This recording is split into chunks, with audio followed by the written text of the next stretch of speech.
monetarno politiko bo jutri obravnaval zakon o dohodnini, s katerim se dejansko ukinja usklajevanje davčne lestvice na eni strani in seveda tudi olajšav, kar z drugimi besedami pomeni, da bodo slovenske družine ter seveda tudi upokojenci ter vsi državljani in državljanke dodatno obdavčeni z dohodnino.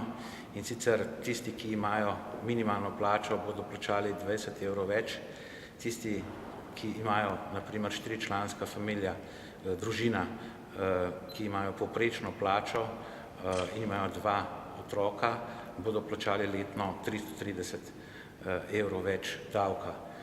Po drugi strani se zakonom o izvrševanju proračunov ukinja usklajevanje pokojnin in socialnih transferjev iz proračuna, kar seveda otežuje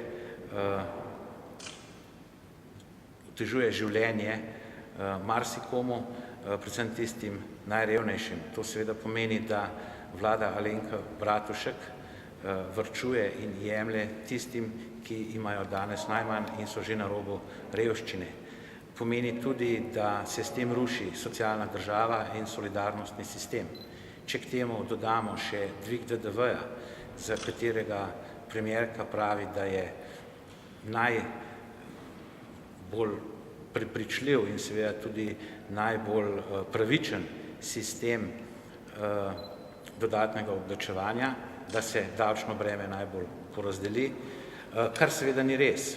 DDV najbolj prizadene tiste najrevnejše, saj glede na svoj dohodek plačajo dejansko največ davka. To seveda pomeni, da se ruši socialna država in da bodo ceno krize plačevali tisti, ki imajo že danes najmanj.